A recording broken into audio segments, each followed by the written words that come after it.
Olá, sejam bem-vindos aqui a mais um episódio do nosso Histórias Diversas Podcast, seu podcast de literatura. Se você é amante de leitura como eu, ou está querendo entrar nesse universo, está no lugar certo, sou Custódio. A gente está aqui sempre falando desse tema com muito carinho para vocês, sempre com um convidado mega especial. Já apresento o nosso convidado de hoje. Antes de apresentá-lo, eu queria, obviamente, convidar todo mundo aí a assinar o sininho aí do YouTube para toda vez que a gente tiver episódio como esse, vocês ficarem sabendo em primeiríssima mão. E não deixe de seguir a gente também nas redes social, porque além desse episódio maior que você está acompanhando aqui, a gente também faz alguns cortes deles que a galera também adora aí no Instagram, no TikTok, em todos os lugares. Bom, nosso convidado de hoje nasceu em Belo Horizonte, nasceu e vive em Belo Horizonte.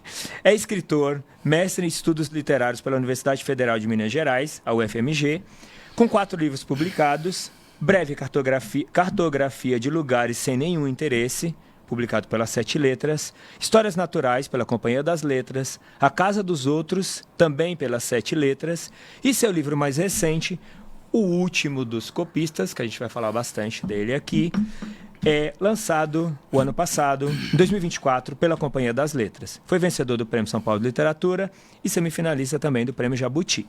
Escreve para a revista Piauí e alguns de seus contos foram traduzidos para o espanhol e para o inglês. Muito bem-vindo aqui ao Histórias Diversas, Marcílio França. Muito obrigado pelo convite, Custódio. Imagina. É um prazer estar aqui conversando com você. Obrigado, esse querido. Bate-papo. Sim. Onde tanta gente boa já passou, já sentou aqui nessa cadeirinha. Verdade, que é um privilégio, uma honra pra gente também. Um privilégio é todo meu. Obrigado, querido, obrigado. Pra gente aquecer aí o tema, como que começa a questão da leitura, da oralidade pra você? Bom, essa pergunta assim, é sempre uma...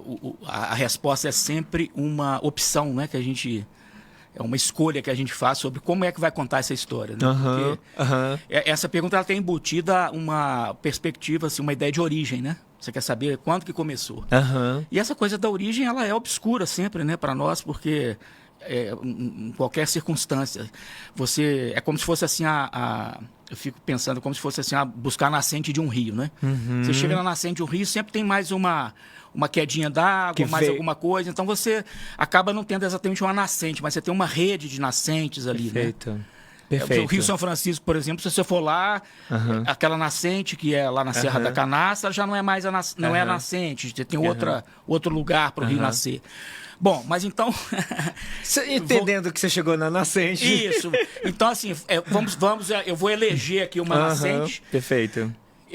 Hoje eu elejo essa, mas depois posso eleger outra. Então, vou mudando as nascentes aí. Eu acho, assim, que a minha vida de leitor, vamos dizer, ela poderia dizer que ela começou, assim, oficialmente, quando eu fiz uma ficha de leitor na Biblioteca Pública Estadual de Minas Gerais, Biblioteca Professor Luiz de Bessa, que fica lá na Praça da Liberdade, em Belo Horizonte, naquele edifício bacana do Niemeyer, né? Faz uma curva assim. Eu me lembro assim, eu me lembro direitinho desse dia. Minha mãe era professora... Você tinha quantos anos? 8 anos. 8 anos, minha mãe era professora da rede pública estadual, e ela conversando com uma colega dela de escola, e eu andando com elas na rua, no centro de Belo Horizonte, saindo da escola, elas falando assim, a gente precisa fazer uma ficha da biblioteca pública para o Marcílio e tal. E aí, minha mãe foi lá, fez a ficha, e a partir do momento em que eu ganhei essa ficha da biblioteca pública, é que eu acho que eu comecei a ler, assim.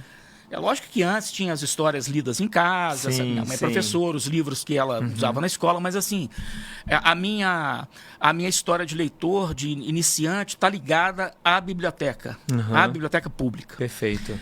E lá em Belo Horizonte, nessa época, isso eu tinha 8 anos, 1975, mais ou menos, você tinha havia a biblioteca pública, havia dos adultos, né?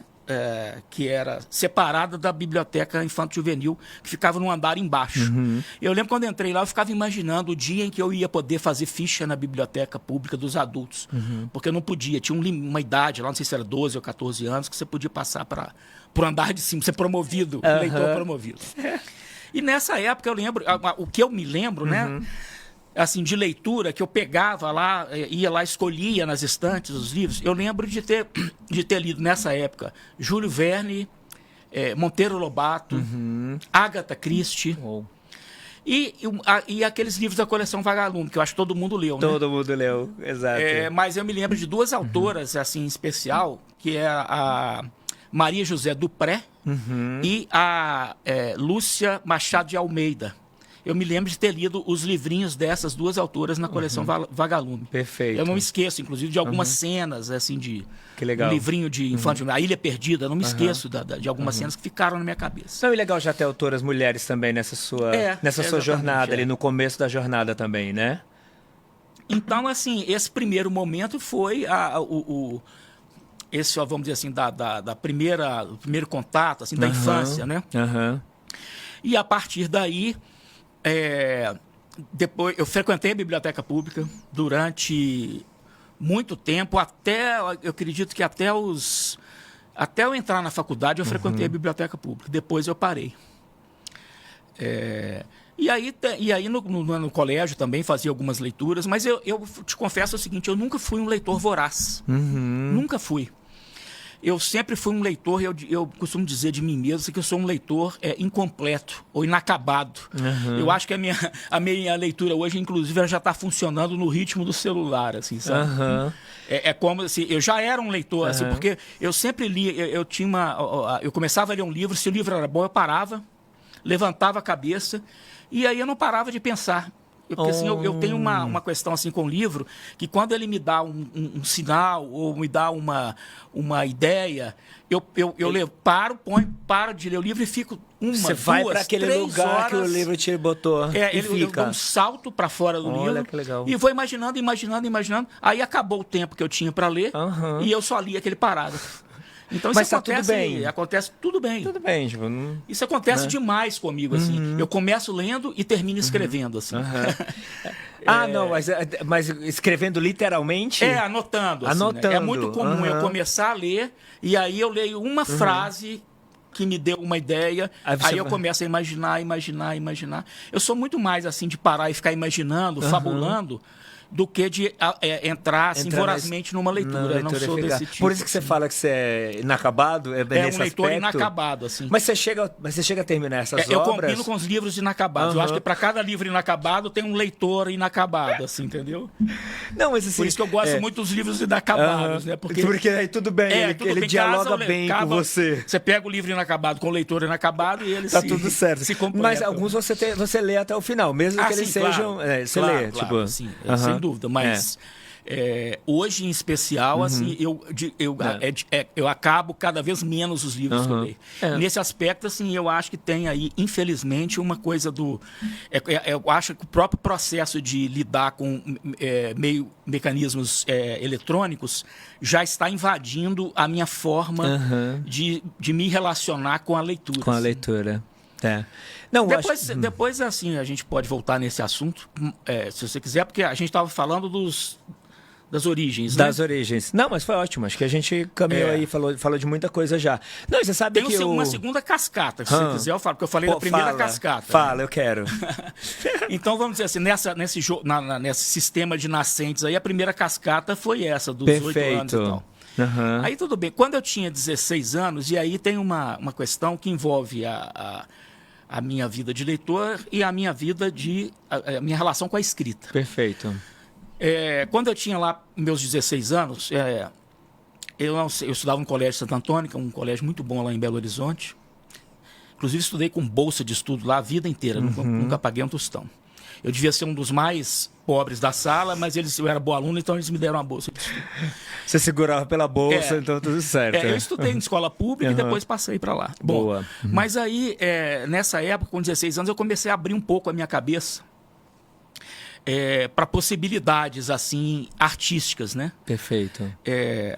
E foi quando eu comecei a fazer os primeiros exercícios de escrita. Perfeito. Eu escrevi alguns contos, poemas eu escrevi alguns, mas para a felicidade minha e do mundo eu abandonei rapidamente, né? Eu ia perguntar se porque você tinha essas coisas guardadas. Nenhum para poesia.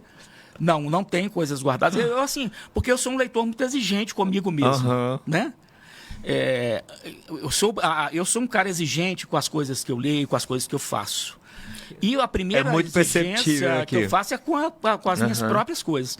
Então, quando eu pegava aqueles poemas e via depois, assim, e eram horríveis, então eu falei assim, isso aqui eu não posso. Tem que me Poesia desfazer é disso o aqui. gênero mais difícil para mim, porque é aquele que você tem que lidar com o alfabeto do silêncio. Exato. Né? difícil. Você tem que fazer para mim, o poeta é aquele que sabe lidar com a palavra, mas ele sabe lidar sobretudo com o silêncio. Perfeito. Se ele não souber lidar com o silêncio, eu tenho uma certa dificuldade com. Perfeito. Então eu prefiro deixar para quem sabe fazer, para não ferir, né, a sensibilidade ali. Perfeito. Bom, mas aí, nessa época dos 16 anos, eu comecei a escrever alguns contos. O colégio tinha uns concursos literários, eu fiz uns concursos, eu consegui ganhar um concurso literário no colégio, ganhei um concurso literário fora do colégio, uma menção honrosa.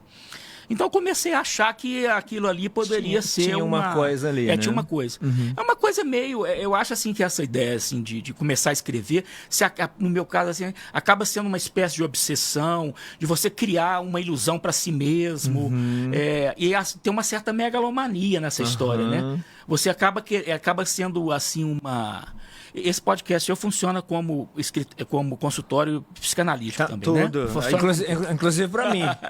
Pois é, você começa a fazer psicanálise. Aí eu comecei a perceber o seguinte, que essa é uma coisa meio megalomaníaca, meio vaidosa, de você criar um mundo para você. Porque quando você começa a escrever, você está começando ali a criar um mundo que é aquele em que você vai, de alguma maneira, habitar, ou você vai escapar para ele.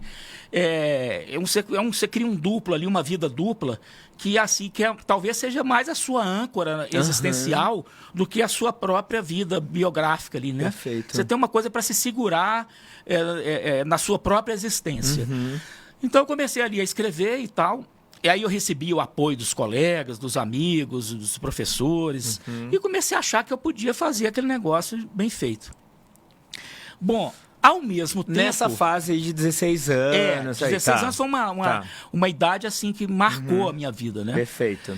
Nessa mesma época, curiosamente, foi a época em que eu comecei a fazer revisão de textos. Eu trabalhei muito tempo como revisor de textos. Hoje eu trabalho coordenando uma área que as pessoas lidam com texto também, preparam textos. Mas assim, eu comecei com 16 anos, eu era muito bom aluno de português. Era bom mesmo, eu sabia eu sabia gramática, sabia pé de página de gramática, de Segala, esqueci o nome da moderna gramática portuguesa, de Rocha Lima, de Bechara. Eu estudava isso tudo, até os mais chatos de todos, né? Napoleão, Sacone. O Sacone acho que não era chato, não. Mas assim, eu sabia isso tudo e eu comecei eu achava que a gramática era uma coisa espetacular, né? Assim, que resolveria todos os problemas do mundo. E aí eu comecei a fazer revisão de texto. Eu fiz uma revisão uma vez para a mãe de um colega meu, que trabalhava numa grande empresa, e ela era professora de português, mas estava meio enferrujada. Aí ela disse: Marcílio, você não quer me ajudar? Eu falei: quero. Aí foi a primeira dinheiro que eu ganhei assim, trabalhando como revisor. Então, assim, por que eu estou contando essa história? Porque tem uma curiosidade aí, que é o momento em que eu começo a escrever ficção, é o mesmo momento em que eu começo a fazer esse tipo de trabalho.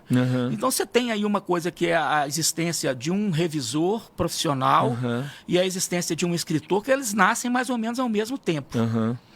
Né? Perfeito. E eu posso dizer assim, até...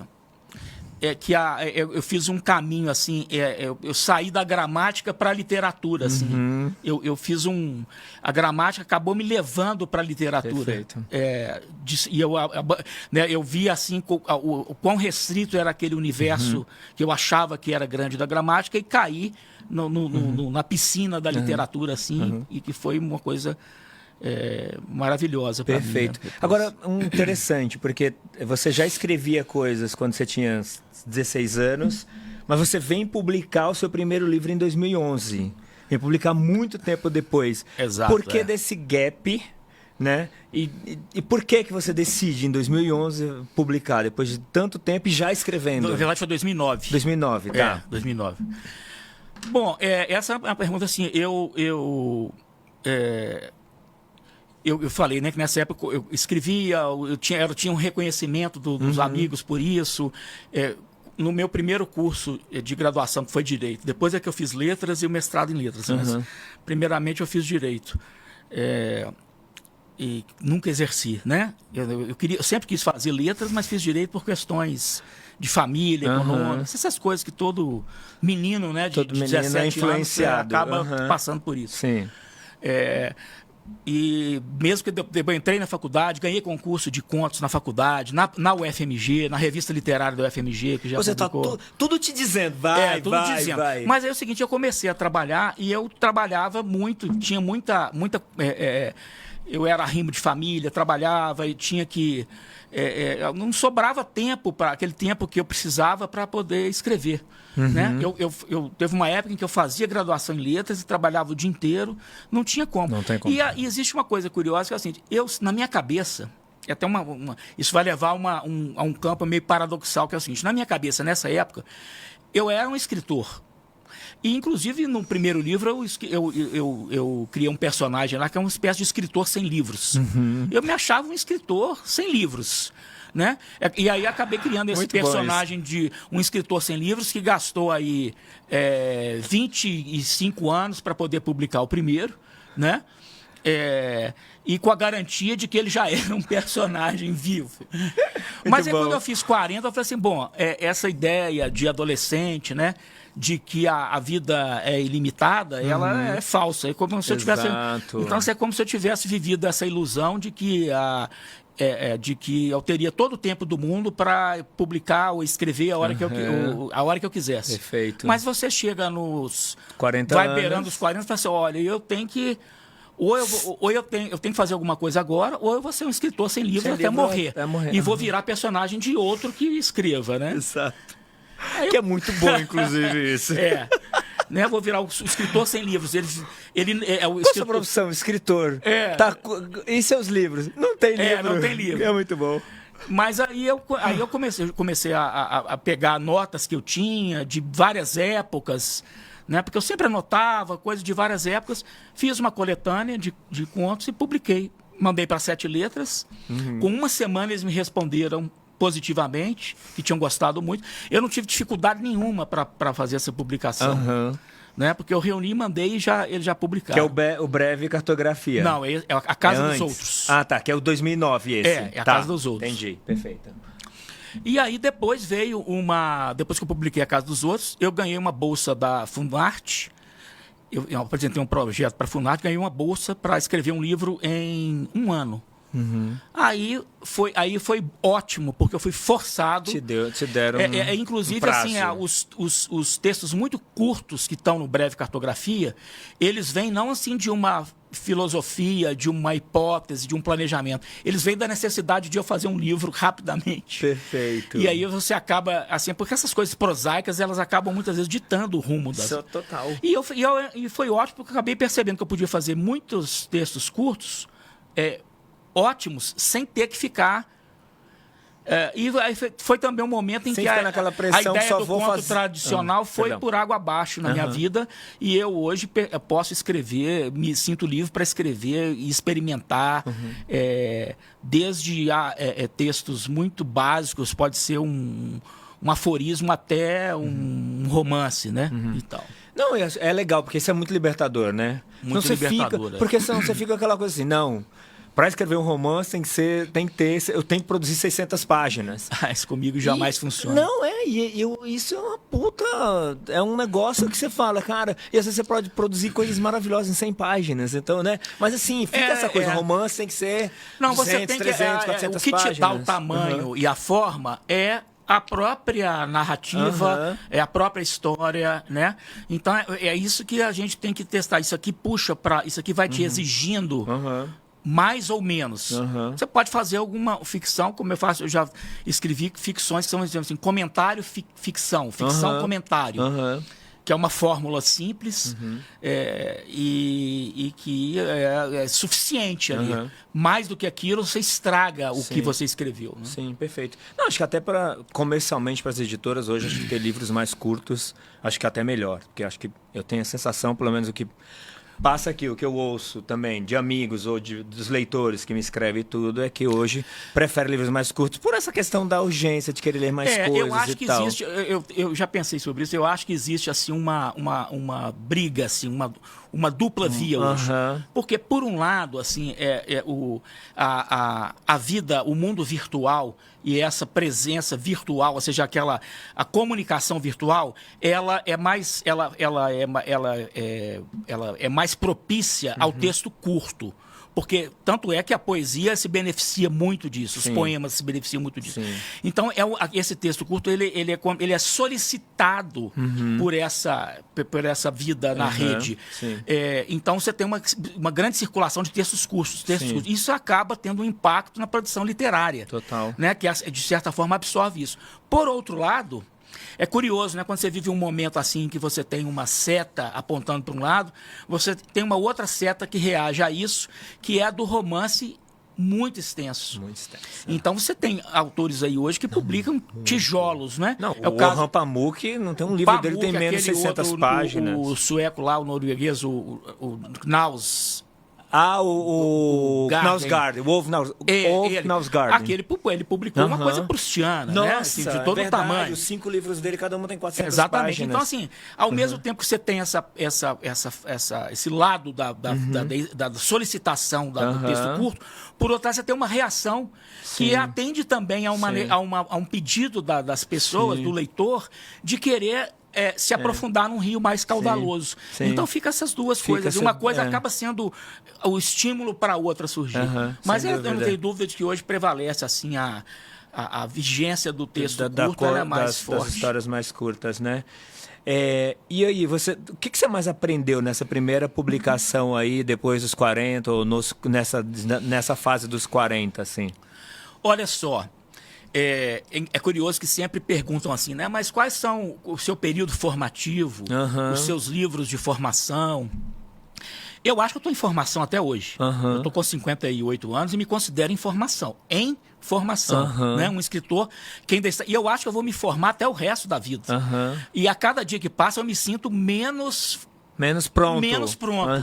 Né? Ótimo. Quanto mais passa o tempo, menos pronto eu me sinto. Com mais ganas de ler, de aprender, eu me sinto. Quem te diz que você está menos pronto? O que você lê, o que você vê, outros autores? Entendi. Boa. É aquilo que eu não li, é aquilo que me falta ler. Né? Eu sempre acho que eu estou num aprendizado. Então, assim, para mim, período de... Eu poderia ser dito como um escritor tardio, né? Que começou a publicar por volta de 40 anos. Tantos outros. Mas eu sou um escritor tardio e eu me considero em formação ainda, assim. Acho que eu não vou parar de me formar nunca. Assim, eu tenho uma biblioteca imensa em casa de uns 6 mil livros. Uou! Quase todos não lidos, né? Porque, aliás, a biblioteca, se você me permite, né? Por favor. A biblioteca viva é a biblioteca não lida. Uma biblioteca que você tem... Eu tenho pessoas próximas, né, que, por que você não doa? Por que você não se desfaz? E você já leu esses livros? É claro que eu não li os livros todos, pois a delícia da biblioteca é você entrar dentro dela e perceber que aqueles livros estão na expectativa de serem lidos. Isso é a melhor coisa que tem. Perfeito. Não, assim, e é muito legal, assim. Que você falou uma coisa muito interessante agora mesmo, assim. É meio isso mesmo, assim. Eu olho mais para os livros que estão lá para eu ler do que os lidos. Os lidos têm uma importância gigantesca para mim. Mas de certa maneira, é uma biblioteca de livros mortos. Ela coisa essa biblioteca morta. Ela tem seu valor. Claro, a gente tem um apreço gigante por aquilo que a gente leu, por aquilo que transformou a gente como leitor. Você pode voltar, mas sim, é um lugar muito mais morto do que o que você está olhando ali. Você volta aos livros lidos, como você volta também às pessoas queridas que já morreram. A gente está sempre retornando às pessoas queridas. Né? Aliás, assim... Mas é uma boa eu que perdi 2 pessoas queridas, meu pai e minha mãe há pouco tempo, você está sempre voltando. E a relação com eles continua, assim como... Mas uma biblioteca de livros não lidos, eu entro ali, puxo um livro, puxo outro. Abro aquilo ali, é de um prazer, assim, exato. imenso, assim. E fica uma coisa assim, tipo... Eu tenho alguns Esses são livros que eu quero muito ler. Inclusive, não li ou porque não chegou a hora, ou porque às vezes é uma questão de equação de tempo. Especialmente os livros os maiores, né? Detetive Selvagem, não li ainda. Eu acho que eu preciso de um tempo, sei lá, um tempo de férias, alguma coisa assim, que eu consiga me dedicar mais ao livro, né? Uns 6 meses. Tipo isso, Montanha Mágica, entre outros. Mas, cara, eu olho aquilo com tanta paixão, com tanta admiração, assim, toda vez que eu abro o armário ali dos não lidos, Ulisses não li ainda também, esse não tá nem lá ainda, inclusive. Mas assim, eu olho com tanto carinho. Que isso, mas que é ao vivo. É porque é ao vivo. Eles têm aquela aura, né? Tem a aura.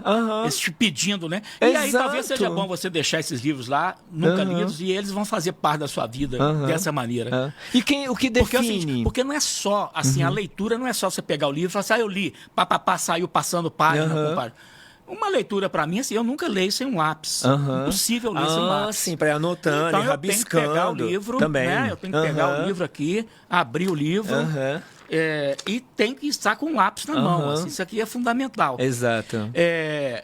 Então, para ler, você vai ler Os Detetives Selvagens, 600 páginas. Exato. Eu não sei, assim, eu já comecei a ler Os Detetives Selvagens, como já comecei a ler A Montanha Mágica, e, para te falar a verdade, não terminei nenhum dos dois.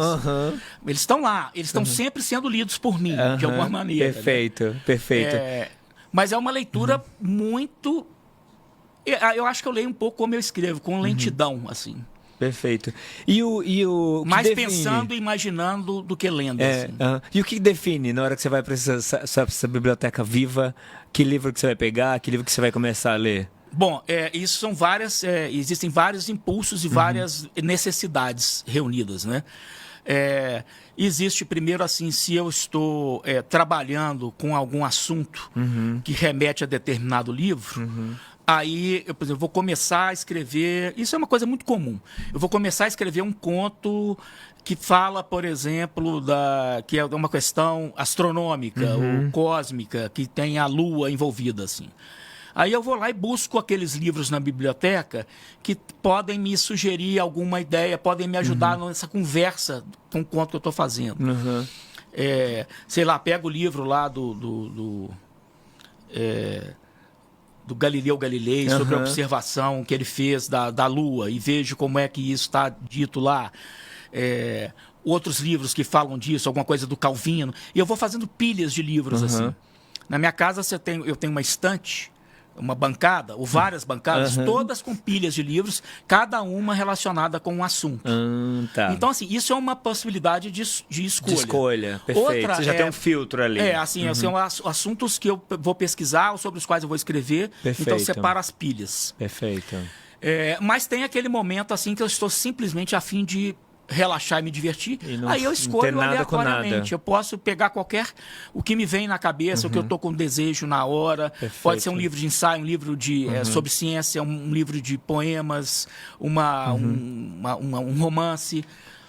Qual foi o último que você pegou nesse aspecto, para relaxar mais e que foi uma surpresa boa? O último, deixa eu ver, eu vou pegar o último dos últimos, que foi antes de eu vir para cá. Eu vou te falar, então, como é que funciona, assim, para te responder isso, vou te falar como é que funciona as minhas leituras, como é que funcionam as minhas leituras de cabeceira, ou o que né? Elas funcionam assim. É engraçado, agora que eu estou vendo, tem até um certo método, né? Pensando agora, né? Pensando agora. Eu tenho uma biblioteca grande, né? Meu apartamento tem 4 quartos. 3 são ocupados por livros, estantes de biblioteca. Uma biblioteca lá em casa só tem 2 e um já está assim. Eu moro sozinho, eu não tenho mais o que fazer. Eu e os meus livros. E no meu quarto, onde eu durmo, né, tem uma estante menor, né, assim, um pouco menor, deve ter uns 300 livros, que são aqueles que estão me fazendo a companhia mais próxima naquele momento. Literalmente dormindo com você. Dormindo comigo. E tem os livros da cabeceira, que são aqueles que eu pego ali e tal. Perfeito. Então, por exemplo, Aí você vai me perguntar assim, o que você está lendo agora? Aí eu vou te dizer o seguinte, que eu tenho no meu quarto é a biblioteca dos livros começados a ler. E você já antecipou uma pergunta, que eu normalmente faço para todo mundo aqui. O que você está lendo agora? Eu posso dizer que eu estou lendo, assim, todos esses livros estão começados a ler. São livros, assim, então eu tenho uma convivência com aqueles livros que eu começo a ler e que eu fico lendo ali 1 mês, 1 ano, 2, 10, ou às vezes a vida inteira eles estão ali. Perfeito. Então, assim, nessa pequena biblioteca próxima, que é dentro do meu quarto, de livros começados a ler, eu sempre tenho, assim, eu sempre tenho vários assuntos que eu gosto de... Eu sempre tenho, por exemplo, algum livro de divulgação, de ciência. Eu gosto muito de ler livros. Então, de ciência, de astronomia, de física, que são as mais acessíveis. Então, por exemplo, deixa eu lembrar, agora na minha cabeceira tem lá um livro que se chama... O Universo Invisível, que é de uma física norte-americana chamada Lisa Randall, da Companhia das Letras, em que ela fala, o tema do livro é matéria escura. Então, eu adoro ler isso. Diferença entre matéria escura, energia escura, expansão do universo, essa coisa toda. Tem um livro do Bernardo Esteves sobre a ocupação humana nas Américas, Admirável não leio esse Mundo livro, não Novo, acho que é. Admirável Mundo Novo. Do Bernardo Esteves. Tá. Confere esse aí, esse mesmo título. Admirável Novo Mundo. Aí que a gente vai vendo aqui. Tá lá na minha... É um livro brilhante, assim, porque ela é uma narrativa que é cativante e, ao mesmo tempo, você vai aprendendo sobre esse assunto, né? Admirável Novo Mundo. Admirável Novo Mundo, para fazer, ele faz o trocadilho com o... Muito legal. Com Admirável. Então tem lá esses 2 livros da área de ciência. Aí tem, assim, romances estrangeiros. Tem uma tríade que eu gosto muito de romancista estrangeiro, que é o Ian McEwan. Maravilhoso, em inglês. Né? Eu adoro o Nossa, romance. muito bom. Adoro o Ian McEwan. Acabou de lançar um livro, talvez seja né, o meu predileto. Não saiu ainda. Aqui não, né? Tá mas circulando, não. Mas lá sim, na Inglaterra, sim. O Coetzee, ou Coetzee, como é que se pronuncia, que é o sul-africano. E o Sebald, né? Que esses 3 escritores, assim. Mas eu posso dizer que a minha preferência entre os 3 é pelo McEwan. Pelo McEwan. Eu acho que ele tem um jeito de escrever, assim, que para mim é bem completo, sabe? Sim. É um sujeito que ele é uma escrita muito lapidada, muito rica, muito imaginativa, e eu acho que ele é excelente. Assim. Sim, não, perfeito. Então, esses 3 eu sempre tenho alguma coisa deles, sempre tem alguma coisa de poesia, também próxima, que a poesia, eu gosto de ler muito poema, porque poema me dá muita ideia, assim. E gosto de ler aqueles livros... embora não escreva, eu gosto de ler, você é um leitor. Gosto de ler. E as poetas brasileiras contemporâneas são sensacionais, né? Mar Becker... Entre muitas outras. Ana Martins, Marília Garcia, Ana Starlieg, a Júlia de Souza... são todas excepcionais. Então, assim, eu acho que, inclusive, o que a literatura brasileira está fazendo de melhor ultimamente é a poesia das poetas mulheres. Que elas são realmente excelentes. Bom, eu sempre tenho alguma coisa de poesia que pode ser delas, mas também, por exemplo, recentemente, peguei o William Carlos Williams, um livro que a Companhia das Letras lançou não tem muito tempo. Tá lá em cima da minha cabeceira também, eu leio um pouco. Outra que está lá na minha cabeceira, que é um tipo de literatura que vem me atraindo muito ultimamente, que é aquela literatura que eu não consigo entender direito. Eu adoro isso. Eu adoro também. Você pega assim, não consegui entender. Aquilo ali é uma maravilha que eu leio, parece que eu estou assim, passeando num jardim de delícias, de coisas incompreensíveis. Exato. Aquilo ali é muito estimulante. É muito, exato. Então, por exemplo, eu estou lá na minha cabeceira com um livro da Anne Carson. Anne Carson, publicado por uma editora Relicário, chama Falas Curtas. Você lê aqueles trechinhos lá, você não consegue entender nada, mas é excelente, assim. Eu adoro também, eu adoro esse tipo de texto. Hermético, como você vai puxando aqui e dali. E a Anne Carson, coincidentemente, assim, uma viagem que eu fiz há mais tempo para Nova York, eu achei um livro dela lá, que fala tem um capítulo lá sobre água. e eu já tinha uma outra edição em espanhol que foi Tipos de Água. Então aí eu tô com a Anne Carson lá, com essas coisas, tipos de água, falas curtas, que são aqueles textos que eu gosto muito, textos híbridos, em que você pode ler aquilo como poema, pode ler como ficção, pode ler como ensaio, pode ler como comentário. Você lê do jeito que você quiser. Mas eles são assim um estímulo para a sua cabeça. Sim. A Lydia Davis é outra que faz isso muito bem. A Lydia Davis, você conhece? Sim. Tem um livro dela lançado também pela companhia, chama Tipos de Perturbação. O título já é ótimo, né? Então, ele se encontra textos curtos, textos longos, comentários, fragmentos. Eu acho isso muito bom. Não, eu estava vendo aqui um livro que eu li que flerta com isso que você estava falando, que é o Discurso Vazio, do Mário Levreiro. Eu até escrevi sobre ele. Não é uma coisa assim... Eu escrevi sobre ele um parágrafozinho outro dia. Ele não conclui nada, ele não é uma história, mas é delicioso de ler, assim, né? Exatamente. Aquele, o Levreiro nesse... Ele é um pouco assim como o Macedônio Fernandes, né, que escreve prólogos e prefácios e nunca chega lá. Eu acho que esse tipo de livro ele é fascinante quando ele consegue capturar o leitor, porque são livros sobre nada, mas ao mesmo tempo eles são livros em que a linguagem ela exerce o seu extremo poder de captura. Sim. Então você está ali numa fase, vamos dizer, pré-narrativa, e essa fase pré-narrativa exercida com excelência, ela é luminosa. Assim. Aliás, o Levreiro tem um livro que chama O Romance Luminoso. Né? Esse não li ainda, que é o outro que estava me esperando. Então, assim, eu acho que esses artistas... muito bom. Esses que conseguem ficar nesse campo e criar um magnetismo com aquela narrativa, eu acho aquilo genial. Incrível, genial. Assim. O Bartleby faz um pouco disso também, assim... A personagem Bartleby do Melville seria isso, a narrativa é interessante, mas é isso, é você criar um campo de força em torno do nada. Assim. Exato, é maravilhoso. Pra mim, mas é muito difícil fazer isso. É muito difícil, porque as pessoas te abandonarem se você tem um Levreiro, você tem um Macedônio, você tem 200 que tentam fazer isso e fica uma coisa chata. Exato. Né? Não, tem que ter a mãe ali. Não, a gente falou aqui de você publicar mais tarde tudo, só que você lança um livro premiado, já finalista de um dos grandes prêmios da literatura brasileira, vencedor de um outro. O que representou isso para você? O que representa isso para você? Você é um escritor que publica já mais tardiamente, vamos dizer assim, mas já está nesse pódio dos grandes prêmios e tudo. O que significa isso para você? E o que tem significado para o livro, assim, ganhar o Prêmio São Paulo de Literatura? Olha, eu tive a sorte de, com os meus livros, conseguir prêmios e indicações, né?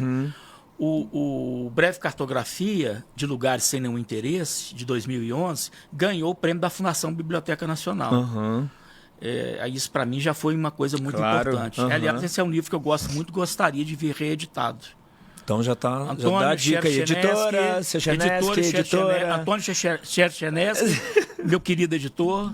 Um dia a gente vai... Que é gênio, que é maravilhoso. Um dia nós vamos acertar isso. Exato. Já ficou o convite aqui. Mas, então, tem o Breve Cartografia.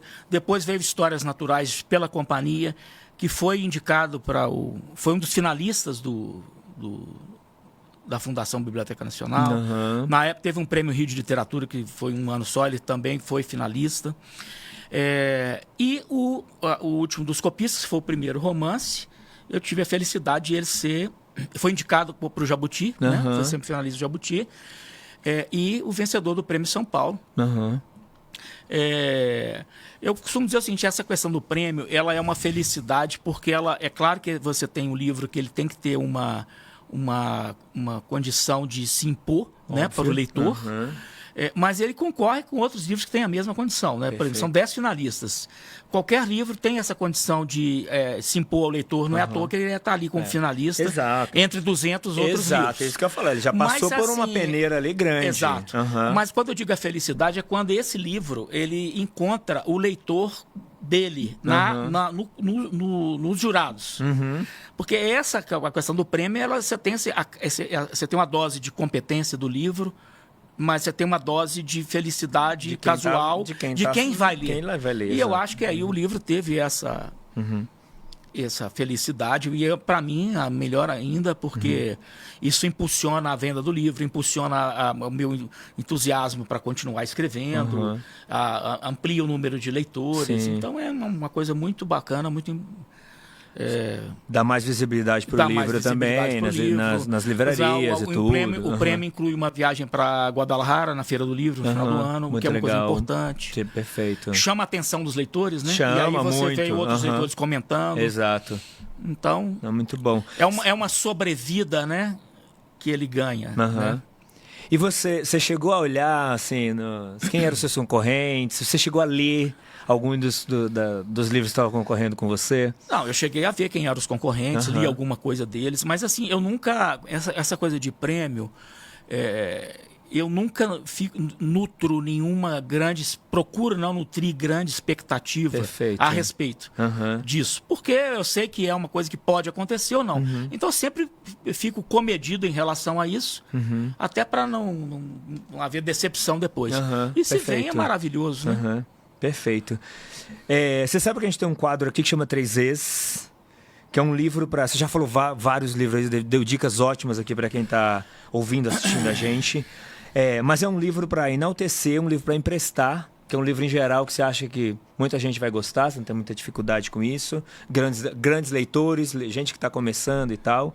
E um livro para esquecer, um livro que você não conectou muito. Quais são esses 3 livros para você? Enaltecer, esquecer e emprestar. Emprestar e esquecer. Bom, para enaltecer, eu vou pegar aqui um autor que eu já citei, fica mais fácil. Tem vários livros para a gente enaltecer, né? Sem dúvida. Centena, milhares de livros que eu poderia enaltecer. Mas eu vou pegar então esse. Você tem 6 mil só na sua casa? Vamos pegar esse que eu citei, que eu gosto muito, que é o autor, que é o McEwan, e vou enaltecer o Reparação. O Reparação é maravilhoso. Né? Que eu acho que é um livro assim, sensacional, e além de ser uma narrativa cativante, bem escrita, curiosa.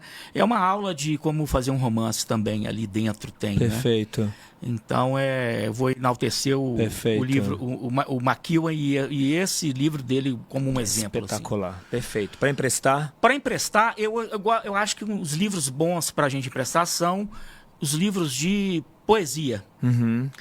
Aliás, só um parênteses aqui antes de dizer assim, eu não empresto livro. Tá. Eu tenho uma biblioteca desse tamanho também, porque eu não empresto. Né? Você pode, alguém vai lá em casa e fala assim, pode olhar, mas daqui não sai. Você quer, me empresta esse livro? Não, eu compro. Eu compro, eu faço isso. Eu já dei de presente, assim, já gastei até com gente que queria livro emprestado e que não tem essa percepção, né, que acha que emprestar, porque os poucos livros que eu emprestei não me devolveram. Então, assim, eu às vezes volta e tá todo riscado, todo rasgado. Eu passo por sem educação, por ríspido, por grosseiro, mas eu não empresto meus livros. Eu empresto escova de dente, sapato, meia, carro, mas livro eu não empresto. Perfeito, muito bom, maravilhoso. Quer escova de dente, leva a escova de dente. É o emprestado comprado, vamos dizer assim. Eu acho que eu emprestaria um livro de poemas da Wisława Szymborska, a polonesa. Sim. Que eu acho que é um livro para todo mundo ler, aquele livro dela, assim, que ela... Que é a poesia completa ou você tem algum Não, um livro de poemas, eu acho que foi o primeiro que a companhia publicou, traduzido aqui. São poemas que qualquer pessoa pode ler e você vai ler. Assim, são aquele tipo de literatura, né? Que ela é generosa com o leitor, porque ela é generosa com o leitor crítico erudito e é generosa com o leitor que não tem grande conhecimento literário. Assim. Exato. Então, qualquer um pode entrar naqueles poemas e ler e desfrutar daquilo de acordo com a sua capacidade de desfrutar, né? Com seus próprios talentos. Então, eu acho que é uma literatura invejável, assim, para mim. Perfeito. E para esquecer? Bom, para esquecer, assim, os livros que a gente esquece, os livros que eu leio e que esqueço, eu não sei citar, porque eu esqueci, né? Mas, assim, eu posso dizer uma coisa, assim, que para mim livro para esquecer é livro de autoajuda. Para mim, esquecer, assim, de não lembrar que existe. Porque eu acho que esses livros de autoajuda que estão em grande proliferação nos tempos de hoje, eles são um sintoma de uma miséria, uma miséria do pensamento, uma miséria da imaginação, e eles são anti-literatura, Por que eles são anti-literatura?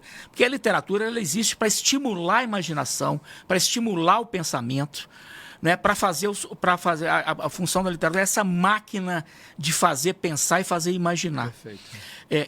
E serve também para desmontar padrões. Hoje a gente vive uma sociedade padronizada. Qualquer coisa que sai daquele padrão, que sai lá, como é que fala? Do protocolo, tem aquela lista de instruções, como é que chama aquilo quando você recebe eu esqueci o nome, da informática tem muito, é o tutorial. Tutorial, exato. Tutorial, é o tal. Assim, o livro de autoajuda é tutorial, é assim que...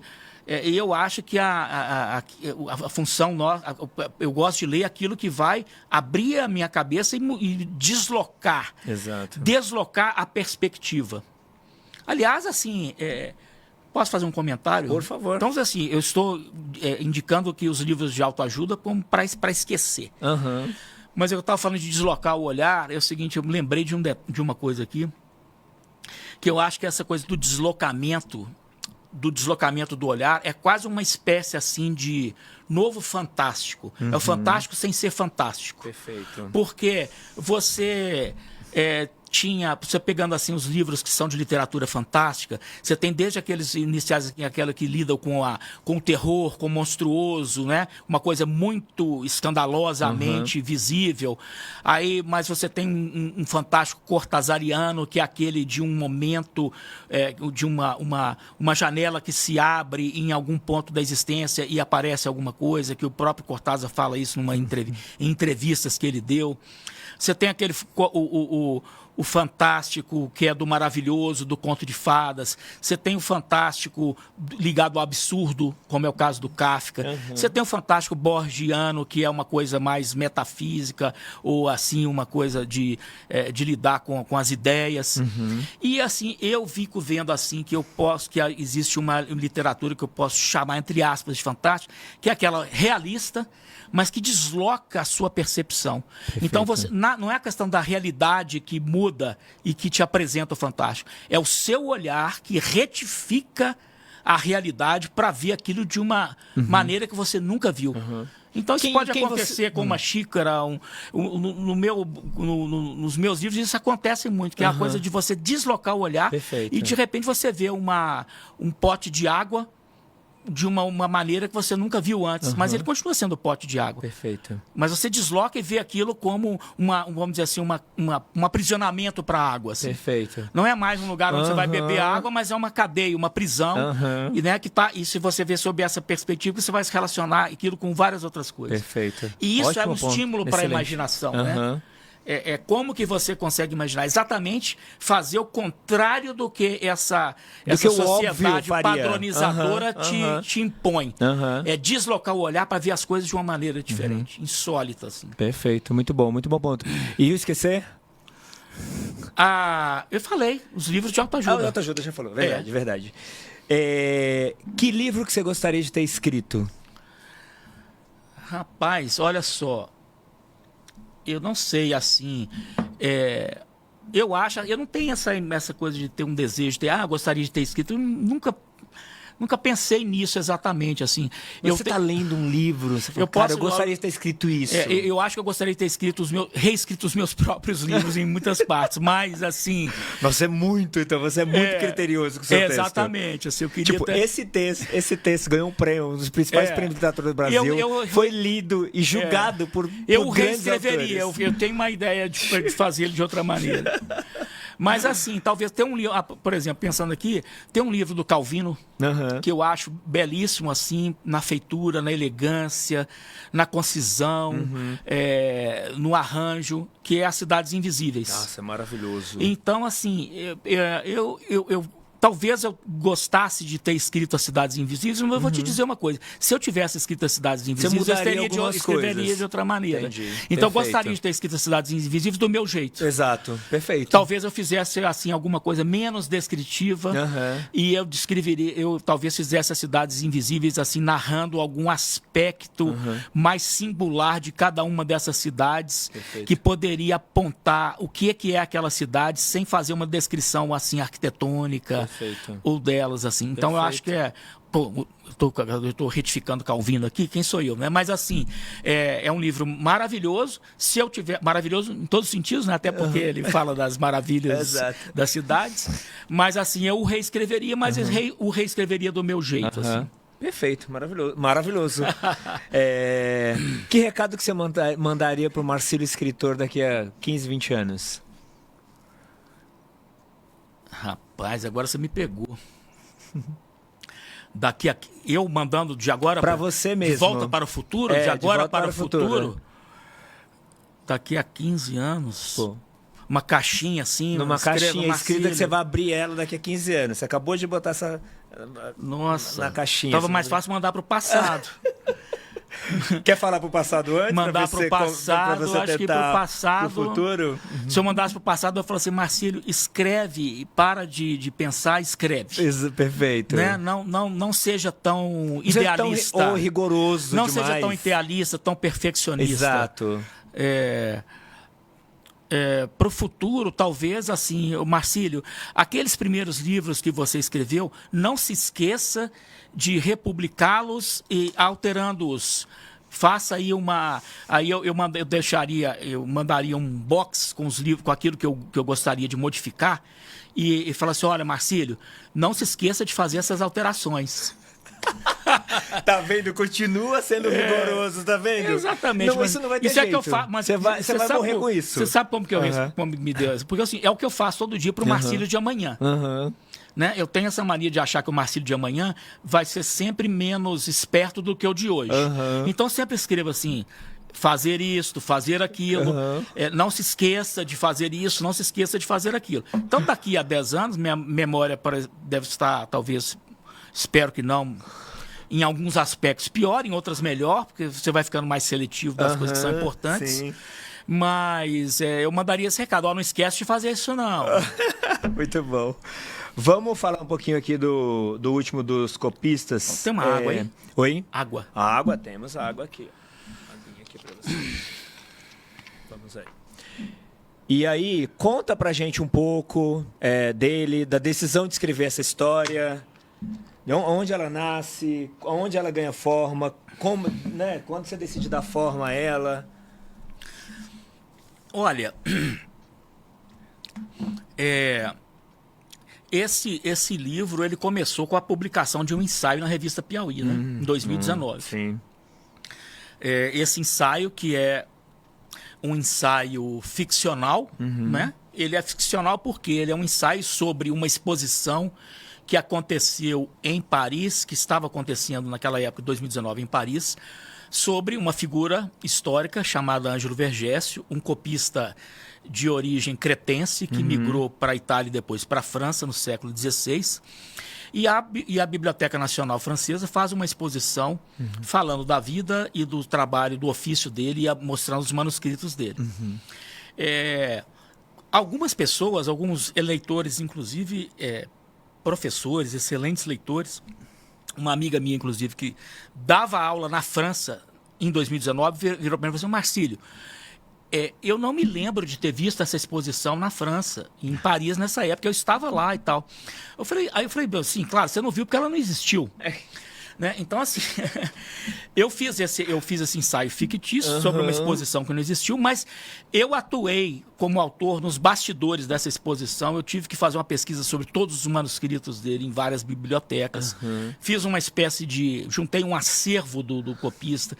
Eu fiz uma pesquisa imensa, de um armário assim, de coisas, para poder tornar essa exposição viável, ainda que inexistente. Mas... uma exposição que poderia ter acontecido.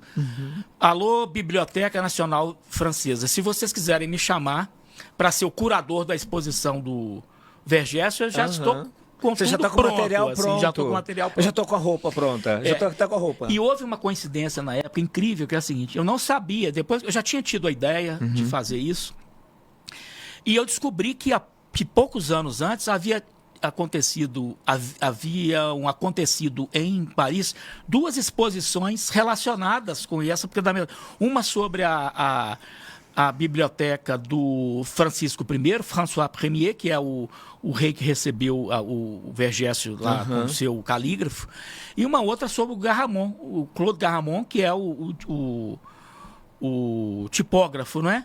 Que cunhava, fazia as fontes, os tipos reais na época. Aí eu falei assim, bom, eles viveram e conviveram. Então eu aproveitei esse dado a posteriori para criar uma tríade ali, que na verdade não existiu, mas foi um acaso que me... Como o acaso às vezes te favorece, né? Exato. Aliás, o acaso sempre te favorece, desde que você esteja atento. Perfeito. Muito bom. Mas a ideia do Vergésio assim, foi numa leitura de um livro sobre manuscritos, como fazer chamou os manuscritos de um erudito francês do século XX chamado Alphonse Dain. Ele falava do Vergésio e eu fiquei muito curioso com essa personagem e a partir daí as ideias começaram a vir e tudo. Quando o ensaio foi publicado na Piauí, eu já sabia que aquilo ali seria um romance. Ah, você já sabia. E já sabia que o romance seria sobre a recepção desse ensaio. Perfeito. E sobre como uma leitura, hoje, no mundo contemporâneo, pode mudar a vida das pessoas e fazer essa vida girar. Eu já tinha essa ideia. Mas ninguém sabia. Os leitores da Piauí não sabiam disso. Nesse caso, saber depois nesse caso não tinha o acaso. Esse caso já estava bem ali, já estava bem intencional, bem planejado. Você fala bastante de tempo, né, aqui, né? O que mudou para você? O que mudou para você na nossa relação com o tempo? Na nossa, você fala contemporaneamente? Não, contemporaneamente, isso. Eu acho que tem mudado tudo, né? Porque assim o tempo hoje para mim assim, ele presentifica tudo no instante. Então assim a gente não tem direito mais nem a ter saudade ou nostalgia, porque aquilo que é o passado, a lembrança, ela é lançada sobre você, né? Ela é descarregada na sua mente a todo tempo. Você não tem como ter saudade, por exemplo, do tempo que você viveu no colégio e tal, porque os grupos de zap de colégio vêm todos em cima de você e descarregam aquilo tudo em cima de você. Então não tem nem como você sentir saudade daquilo, porque aquilo está junto, né? O futuro eu acho que desapareceu, né? Uma das coisas que eu me lembro assim, uma das coisas que eu me lembro de quando eu era criança ou adolescente, qual é para mim assim, qual que era a grande felicidade da infância e da adolescência? Qual que era? Não era nem a adolescência, o que você vivia na infância, nem o que você vivia na adolescência. A grande felicidade da infância e da adolescência é a expectativa do futuro, é você ter a capacidade de imaginar o futuro. Perfeito. Isso eu fico sempre lembrando assim, dos maiores prazeres da minha infância e da adolescência, era imaginar o futuro. Exato. Isso é uma coisa prazerosa que só a infância e a adolescência dão. Hoje, essa perspectiva de futuro, essa capacidade de imaginar, ela está acabando para as crianças. Porque elas estão ali vivendo o presente do imediato, do tudo. Então, assim, o tempo hoje, a percepção do tempo hoje para mim é esse instantâneo em que o passado ele é esmagado por toda por todo o repertório que é lançado sobre você, e o futuro também é esmagado, porque você não tem mais a possibilidade de imaginar o futuro, já é tudo lançado sobre você ali, com grande ansiedade, né? Por isso a gente está...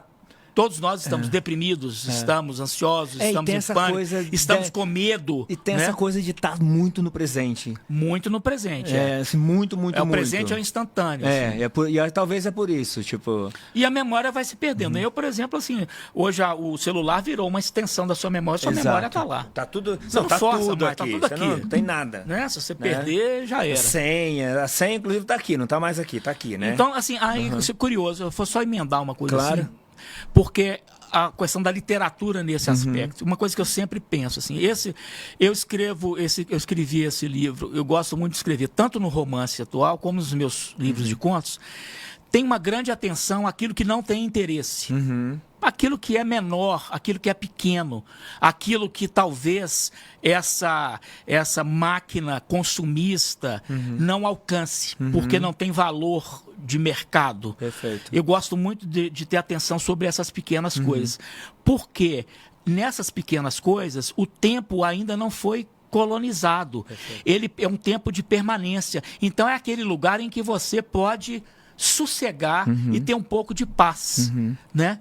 É um lugar que não foi ainda... aqueles lugares que ainda não foram contaminados por essa máquina, né, de tomar conta de tudo, de devorar tudo.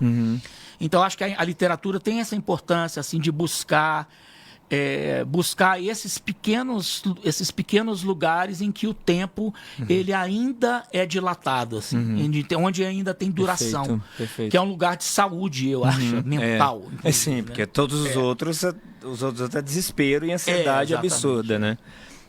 E você está escrevendo algum outro livro? Você está com alguma coisa pronta? Você está pesquisando muito? Você pesquisou muito, né, para escrever esse livro? Eu sempre pesquiso.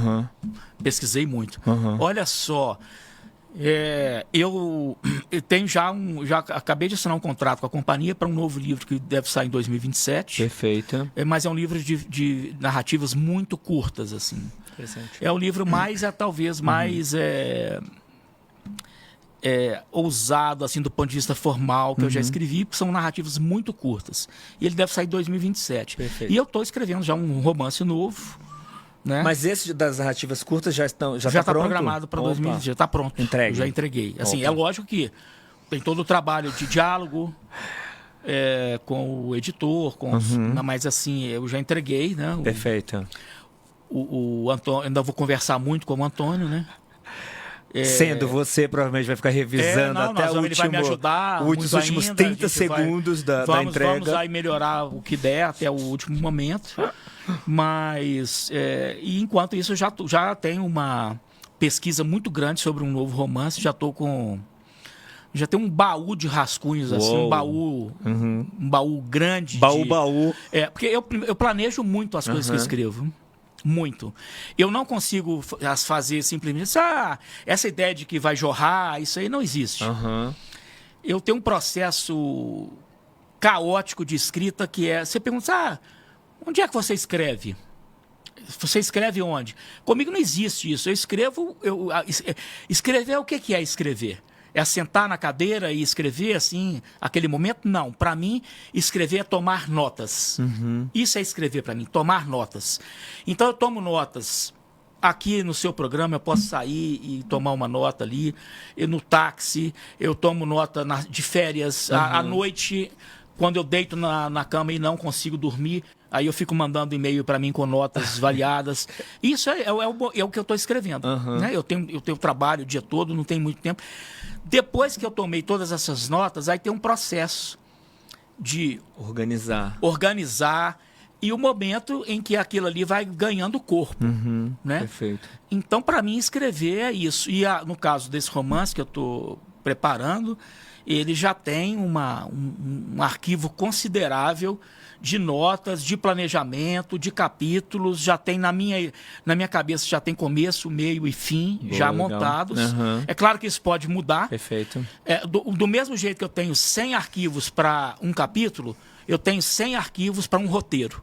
O roteiro vai mudando junto com os capítulos. Perfeito. Né? Mas eu preciso ter alguma coisa que ilumine a estrada, porque senão eu não consigo avançar. Entendi. Perfeito, muito bom. Nossa, então já, ano que vem tem livro novo e na sequência já esse novo romance aí. Perfeito. A gente está indo pro finalzinho aqui, a gente vai fazer um ping-pong, esse ou aquele. De livros, tem livros que pode ser que tenha livros que você não leu ainda, mas tudo bem. Mas eu minto. Mas aí você mente, você fala que leu, ou você escolhe o que você já leu. Eu faço a minha cara de canastrão. Ou você faz... Eu faço a minha cara de canastrão. Provavelmente você vai citar livros que eu já comecei a ler todos e não terminei. Não terminei nenhum. Né? Mas eu faço uma cara de canastrão aqui e vou enganar todo mundo. Boa. Não, muito boa a conversa. Porque isso é sacanagem que você faz. Isso é muita sacanagem. Você pressupor mas é muito que o cara bom. leu, é muito bom. Você podia perguntar assim, então, não sei o quê. Alguns feijoada. Eu sei mais ou menos. Não, o Walter falou isso aqui. Jorge Luiz ou feijoada? Você deveria perguntar. O Walter falou isso aqui. Você deveria perguntar. Coxinha ou pão de queijo? Ele falou aqui. É muito bom isso. Mas vamos lá. Ficções do Borges ou Castelo de Kafka? Ficções.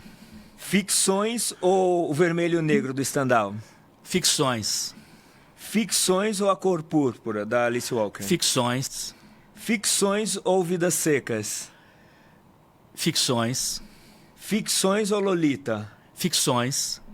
Ficções ou Memórias Póstumas? Ficções. Apesar de esse aí ser um páreo duro. Páreo duro. Páreo duro, é. Mas eu fico com ficções. Perfeito. Ficções ou livro do Desassossego? Pessoa. Rapaz, esse é outro páreo duro, hein? Livro do Desassossego é desassossegador. Porque é um livro que não acaba, ele está aí até hoje, né? Ele não acaba nunca. Isso é uma coisa maravilhosa, né? Mas você me colocou em maus lençóis agora. Poxa, o livro do Desassossego é uma coisa... Mas eu vou ficar com ficções, porque eu não vou abandonar o meu amigo Borges. Nesse momento tão difícil de disputar com o Pessoa. O Pessoa que me desculpe e tal, ele que se achou sempre, né, o maior de todos. Mas o Borges não fica atrás também na vaidade, não, né? Exato. Aí é um duelo de titãs de vaidade, ali, né? Exato. Nossa mãe. Mas vai ficar com seu amigo Borges. Vou ficar com ele. Ficções ou Equador? Você viu que eu sou um cara fiel, né? Você está sendo muito fiel. Vamos ver se você vai se manter até o final. Ficções ou Equador, do Miguel Sousa Tavares? Ficções. Ficções. Ficções ou A Montanha Mágica? A Montanha Mágica eu comecei, então vou ficar com ficções. Perfeito, porque não terminou ainda. E para fechar, vamos ver se vai manter mesmo. Ficções ou Odisseia? Rapaz, aí você ferrou geral, né?